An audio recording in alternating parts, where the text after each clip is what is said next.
3811.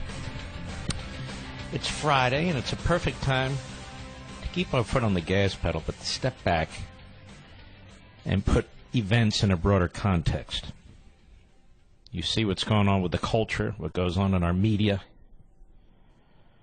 what's taking place in politics, our universities and colleges, our public school system. You see so much that defines Americanism as being degraded and being replaced with something else. And this something else is really rather amorphous. It's hard to define it. It doesn't have a blueprint. It's hard to get your hands around it. And that's what happens when we're being devoured by a theory, an abstraction. And that theory and abstraction is progressivism. And the people you see, the Samantha Bees, the Jimmy Kimmels, the Stephen Colberts, the Jake Tappers, Don Lemons, Scarborough, all of them, and so many Democrats you've become familiar with on TV, media types at the New York Times and Washington Post. They are the progenitors. They are the activists for this ideology, wittingly and unwittingly. The dumber among them, unwittingly. The smarter among them, wittingly. When I hear it said, can't we get along in politics? Can we do something in a bipartisan way? For us to get along with progressivism is for us to surrender constitutionalism. It's to surrender the Declaration of Independence. Those of you who've listened to this program or watched Levin TV, or those of you who've read my books, particularly my last one, Rediscovering Americanism, you understand this. There is no way for progressivism and constitutionalism to function together in harmony. The Constitution has firewalls. Progressivism does not. The Constitution separates powers to prevent the centralization of authority in the handful of a relative few. Progressivism preaches the concentration of power in the handful of a few number of elitists, claiming to work for the people. The Constitution emphasizes individualism. That's why we have the Bill of Rights. Progressivism emphasizes collectivism, that you can realize your individualism through the collective. They're oil and water, which is why the early intellectual progressives blasphemed the Declaration of Independence and its principles, blasphemed the founders of this country. And you hear it today. Oh, they're slave owners. So nothing they wrote, nothing they said, nothing they did is to be taken not just seriously, but with reverence. So the nation they created is a nation that is so defective, so devoid of morality and principles, that it is to be replaced. And replaced with what? Well, to be replaced with progressivism. Well, what is it? Well, we don't know exactly. We know its general outlines.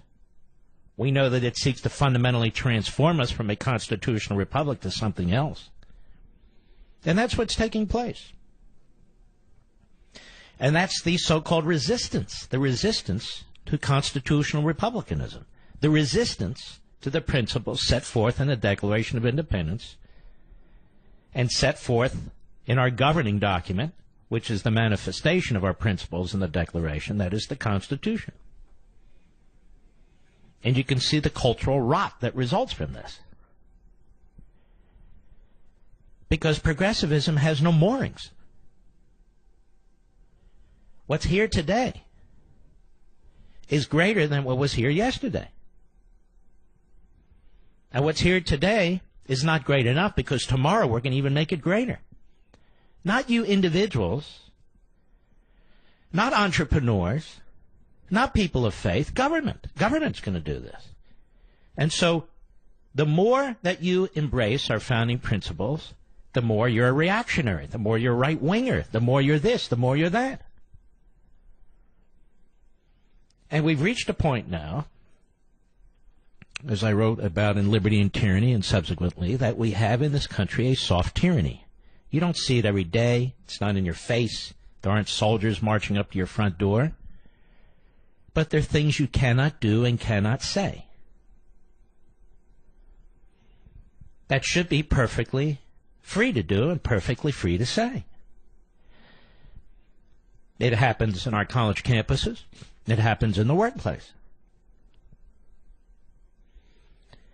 So we have this dark cloud hanging over us, which resists not Donald Trump, it resists individualism.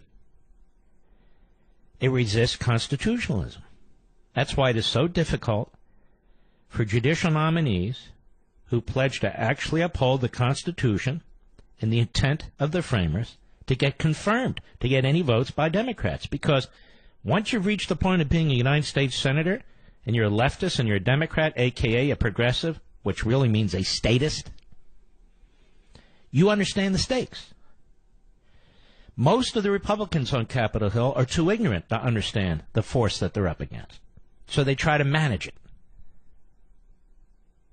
They try to appease it. They often acquiesce to it, try to cut deals with it. And that's where we are today. Woodrow Wilson understood progressivism is incompatible with constitutionalism. And he spent most of his intellectual life before being elected President of the United States trashing the Declaration and the Constitution, trashing the founders of the country. They had to tear them down like modern professors do, tenured professors in our Ivy League schools and most of our colleges and universities. That's what they do. You must destroy our history. You must destroy our foundational principles. You must destroy our ancestors. And so you hear it all the time. The slave owner founders, white privilege, the injustices, inequities of capitalism and private property rights. Well, what's all that mean? Despite the fact that we are the freest nation on the face of the earth, for all people, including the tens of millions who would come into this country from the third world of all backgrounds and races and religions, despite the fact we're the wealthiest country, not because of government redistribution or any government department or agency, but because of individuals, because of enterprise, American industry and intuition and innovation. Despite all that, we have to emphasize robber barons, polluters, monopolies, in order to destroy the intellectual infrastructure, if you will, of the greatest nation on the face of the earth. And what are we replacing it with? Barack Obama's ideas, Hillary Clinton's ideas, Chuck Schumer's ideas, Jimmy Kimmel's ideas, Samantha Bee's ideas, Rachel Maddow's ideas, which are not ideas at all, are they? They're not ideas at all. So we have the growth in this country of tribalism or group identity. And you hear people go on TV all the time and talk this way. Don Lemon is a perfect example. There are others. This guy Dyson. You have groupthink. You see this all the time, in the media especially, where they use certain phrases or make certain arguments dressed up as journalism, but really quite consistent, one network to the next for the most part, one newspaper to the next. And you have symbolism. Lots and lots of symbolism. And these sort of emotive symbols, emotive ways of thinking, emotive ways of organizing are then said to be how we are to define justice and equality and freedom. And the only way you can truly believe in justice, equality, and freedom is, of course, through progressivism. Because you and I are throwbacks. You and I are reactionaries. You and I embrace the history of slave ownership. Even though, of course, we don't, it doesn't matter. This is how you destroy the greatest nation on the face of the earth. And in lieu of concrete examples over decades of the greatness of this country, we are told about, if only we would surrender more of our liberty, if only we would surrender more of these arcane principles and ideas, these phony truisms and eternal truths and universality, if we would only reject them, these weird ideas about natural law and the laws of nature and unalienable rights, and become modernists, if we would only embrace modernity, then we can become a more perfect society, a more equal society, a more just society, a more socially responsible society. And so this is the argument of the statist, a.k.a. the progressive. And where do they get this stuff from? Marx, Hegel, Rousseau, the philosopher king of the French Revolution. 10 years of massive terrorism and bloodshed. Hegel, the philosopher king, if you will, the truth be told, of Prussia and the Prussian Empire and the Prussian monarchy, dressed up as a populist idea. And Marx, who steals from Hegel, applies Hegel's ideas to a material explanation of history, hence communism or Marxism. The progressives do a hell of a good job of camouflaging their philosopher kings. They do a hell of a good job of camouflaging the ultimate consequence of their theories and their ideologies when imposed, and I mean imposed, on a free people. Imposed by judges, imposed by this massive administrative state, imposed by politicians. Pushed through indoctrination in government schools, colleges, and universities by people with tenure, particularly in our colleges and universities, where the faculty is incestuous, which is why you have very, very few constitutionalists or libertarians or whatever you want to say as professors. They are like the reptiles at the zoo. They just happen to be there in that one building and don't really need to pay attention to them. It kind of stinks over there. Just move along to the panda bears. I want to talk more about this because it gives a fuller perspective of what's going on today, both in the culture and politics. I'll be right back. Mark Levin.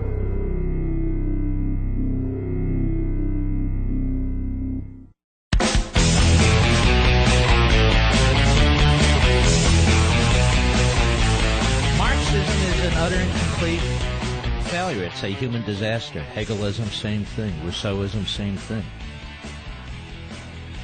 And yet look at this constitutional republic. Is it another incomplete failure? So which are we to follow? The ideology of statism, that is progressivism, or the philosophy of the human being? The Constitution was not designed or established to support the progressive ideology and this statism. The opposite, in fact, is the case.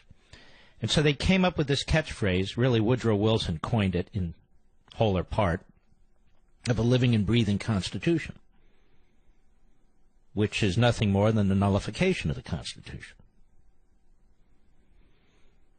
It's people who live and breathe. And the Constitution creates the parameters for governmental activity and protects the individual from governmental activity. Because it's government that creates tyranny. And by the way, so does pure democracy. That's why we have a republic. And so when you have a so-called living and breathing Constitution, many jurists embrace this, particularly those appointed by Obama, but others too. What do you replace it with? raw power. Political power, judicial power, administrative power, media power. And so it's the Constitution that is the bulwark of liberty. It's the Constitution that's the bulwark of humanitarianism.